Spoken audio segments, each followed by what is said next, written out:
ఈ సందర్భంగా మనకి స్వాతంత్రం వచ్చి ప్రశాంతమైనటువంటి జీవితాన్ని మనం గడుపుతున్నామంటే ప్రధానమైనటువంటి కారణం పోరాటం చేసేటటువంటి యోధులు. అలాగే ఇప్పుడు మన దేశానికి స్వాతంత్రం నిలుపుకుంటున్నామంటే ప్రధానమైనటువంటి కారణం సోల్జర్స్. ఈ సైనికులు లేకపోతే మన దేశాన్ని వేరొక దేశం వాళ్ళు ఆక్రమించుకునేటటువంటి అవకాశం ఉంటుంది. కాబట్టి మన పాకిస్తాన్లో తీసుకుంటే సైనికులు విరోచితంగా పోరాడి అతి తక్కువ వ్యవధిలోనే వాళ్ళకి భయభ్రాంతులు గురి చేసి అనేక నష్టాన్ని కలుగు చేసి వాళ్ళే తోక ముడిచి మేము సంధికి వచ్చేస్తాం, మేము యుద్ధం చేయలేమనేటటువంటి స్థితికి తీసుకొచ్చారంటే కారణం ఏంటంటే మన సైనికుల తాలూకా విరోచితమైనటువంటి పోరాటం. అలాగే ఇక్కడ మనకి మిలిటరీ మాధవరం అనే ఒక ఊరుంది.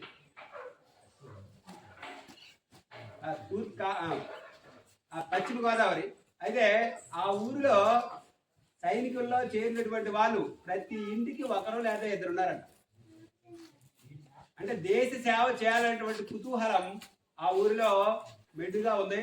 కాబట్టి ప్రతి ఒక్కరు కూడా సైన్యంలో చేరాలి, దేశాన్ని రక్షించాలి, నేను దేశాన్ని రక్షించేటటువంటి వీరుని అవుతా అనేటటువంటి స్ఫూర్తిని వాళ్ళు పొంది ప్రతి ఒక్కరు కూడా సైన్యంలో చేరుతున్నారు. అయితే దాన్ని స్ఫూర్తిగా తీసుకుని ఒక సినిమాని military mister soldier from military Madhavaram అనే పేరుతో ఒక స్ఫూర్తివంతమైనటువంటి చిత్రాన్ని చిత్రీకరించారు. అందుకు డైరెక్ట్ చేసినటువంటి వారు బాలాజీ మూర్తియన్ మరియు ప్రొడ్యూస్ చేసినటువంటి వాళ్ళు విఆర్ఎం పట్నాయక్, యుఎస్ఎన్ పట్నాయక్. వీళ్ళు అంటే ఏ కొద్ది మందిలోనైనా సరే దేశం పట్ల సేవ చేసే దృక్పథం కలిగించాలి అనేటటువంటి ఉద్దేశంతో, దేశభక్తి నింపాలనే ఉద్దేశంతో ఈ చిత్రాన్ని తీశారు. కాబట్టి వాళ్ళు పెద్ద లాభాలు ఏం రావు దానికి, కానీ నష్టాలు వచ్చినా సరే దేశ స్ఫూర్తిని నింపాలి, అందులో కూడా దేశభక్తిని నింపాలనేటటువంటి స్ఫూర్తితో ఈ సినిమాని తీశారు.